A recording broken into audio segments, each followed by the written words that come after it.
Добро вечер, почитувани гледачи, во продолжение минути за домашната културна сцена.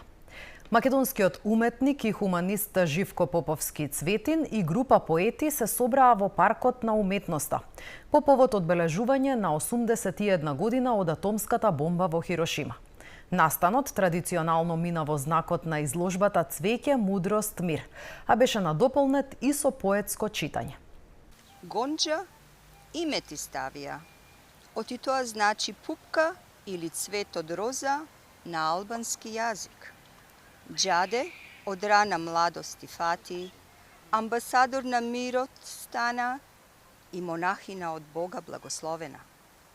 Агнес ти е второ име. Гордост наша, Нобелова награда во 1979 ти е доделена. Епитети многу наредени, символ на мирот, светица на бедните.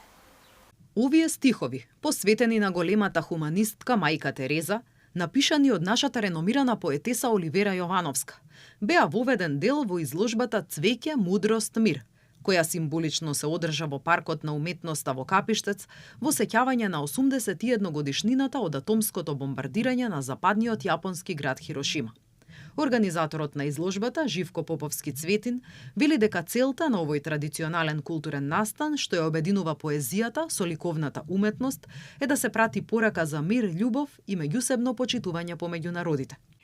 И токму еве ние заедно со поетите Горан Анчевски, Елеонора Николовска, Мендо Димовски, потоа Оливера Јовановска, Вања Радевска и Владо Трајановски, кој дојде како поет и како претседател на борците од Народно-ослободителната борба од општина Карпуш.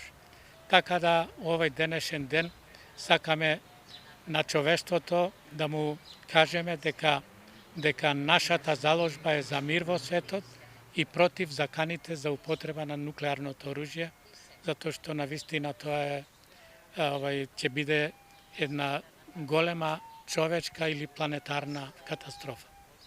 На настанот кој обедини 12 уметници поети, присутните играа и симултанка во шах, во чест на играта, за која организаторот вели дека бара многу мудрост и трпение од играчите, како символика дека луѓето треба да се мудри и трпеливи за да владее мир во светот. Една кратка песна од Јалва Чурал од Турција, која ја доби 1991 година со посвета за љубовта. Светот е една голема топка на малечките, сакам да кажам. Децата со неа убаво си играат, ама возрастните ми се чини еден ден оваа голема топка ќе ја пукнат. За да не ја пукнат, ние се бориме за мир во светот и против употреба на нуклеарно оружје. Мелница низ историјата, монографија од авторот доктор Драги Наумовски, го обработува развојот на селото Мелница од праисторијата до современиот период, со посебно внимание посветено на иселувањето на населението во Турција и економската миграција. Селото Мелница во општина Чашка ја доби својата прва книга, монографијата Мелница низ историјата од авторот доктор Драги Наумовски. Идејата за монографијата произлегла од стара училишна фотографија од 1954-55 година, направена во училиштето во Горно Врановци, на која се наоѓа и неговиот татко. Тоа го мотивирало да започне повеќегодишно истражување за историјата на селото и неговите жители. Интересниот дел е што јас секогаш ги правам споредбата со Горно Врановци, бидејќи имаат слична или да не речем иста историска судбина, да се доселат од Западна Македонија, да формираат овдека населба и во 50-тите години до 58 година во тој ударен бран најголемиот дел да се иселат во Република Турција. Горно Врановци се целосно иселени, освен две фамилии мислам дека остана, а во Мелница само еден дел. Но меѓутоа условите за живење овдека ги гледате сами какви се, а да не зборуваме пред 50 на години, кога немало ни сообраќајници, ни здравствен систем, ни образование, подобри услови за живење, тие што останале овдека побарале во Западна Европа.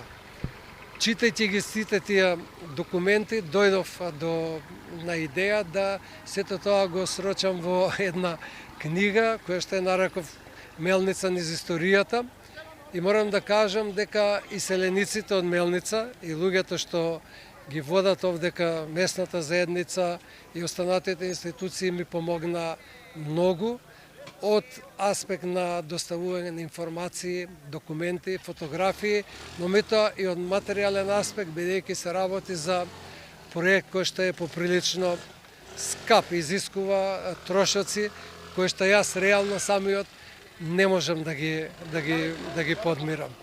Авторот истражувал и во Државниот архив во Велес и во Скопје, како и во Универзитетската и Градската библиотека во Скопје, користејќи архивски документи и релевантна историска литература.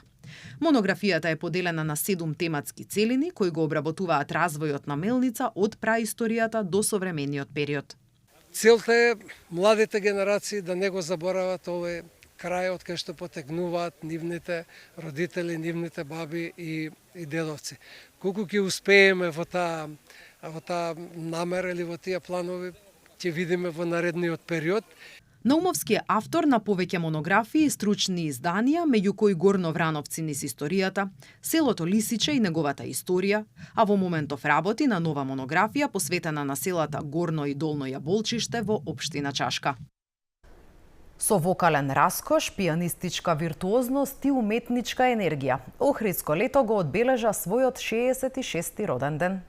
Во прекрасната Света Софија, каде и започна приказната за Охридско лето, фестивалската публика имаше можност да ужива во впечатливиот настап на Мајан Лихт, контратенор од Израел, и Пшемек Виницки, пијанист од Полска. Уметници кои со својата интерпретација донесоа посебна енергија и уметничка емоција на фестивалската сцена. Во акустичниот амбиент, под сводовите на црквата, одекнаа дела од Хендел, Броши, Глинка, Шимановски, Персел и Бизе. Посебен дел од вечерта беше посветен на пијанистичката виртуозност. Виницки се представи со дела од Менделсон и Бетовен, меѓу кои прочуената патетична соната, внесувајќи дополнителна динамика и раскош во роденденската концертна програма. Роденденската програма беше збогатена и со промоција на монографијата Ана Липша Тофовиќ од авторите магистер Снежана Атанасова Чадиковска и професор доктор Александар Трајковски, посветена на 100 годишнината од раѓањето на оперската примадона Ана Липша Тофовиќ, со чиј солистички рецитал на 4 август далечната 1961 година започна првото издание на фестивалот Охридско лето. Тука го завршуваме денешното издание на Вестите од културата. Ви благодарам на вниманието.